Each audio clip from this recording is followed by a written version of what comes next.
چٹے امام فرماتے ہیں کہ اے وارث موسیٰ آپ پر سلام ہو،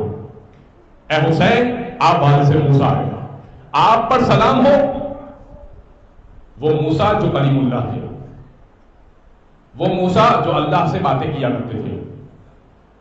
اب آئیے یہ دیکھتے ہیں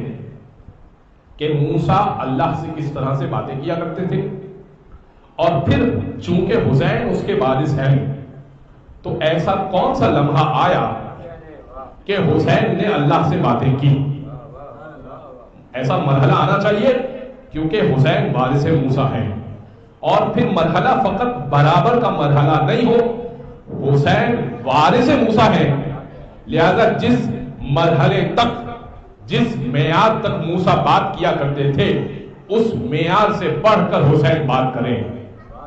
یہی ہونا چاہیے۔ کل میں نے ابراہیم کے، حضرت ابراہیم کے حوالے سے بات کی تھی کہ ابراہیم کس طرح سے خلیل اللہ تھے، مگر چونکہ حسین وارث تھے تو حسین نے اپنا مال بھی قربان کیا، جان بھی قربان کی، آل بھی قربان کی، تب وہ خلیل اللہ کے وارث ہیں۔ لہذا آج حضرت موسیٰ کے اوپر گفتگو ہوگی۔ حضرت موسیٰ کے بارے میں قرآن نے کہا، اور بڑی مشہور و معروف آیت ہے، تلک الرسل فضلنا بعضهم علی بعض، ہم نے جو رسول بھیجے، فضلنا بعضهم علی بعض، بعض کو بعض پر فضیلت عطا کی، منہم کلم اللہ، کہ جن میں سے بعض وہ ہیں کہ جنہوں نے اللہ سے کلام کیا، اللہ نے ان سے کلام کیا۔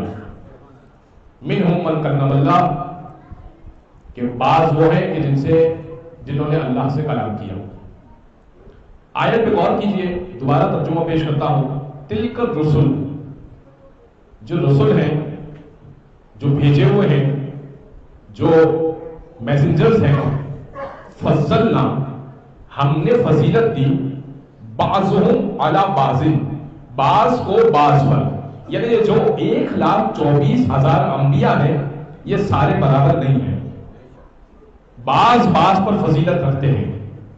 سارے انبیاء برابر نہیں ہیں، یہ قرآن کہہ رہا ہے، ٹھیک ہے۔ تو اب میں ہاتھ جوڑ کے ایک بات عرض کروں آپ کی خدمت میں، جب سارے معصوم انبیاء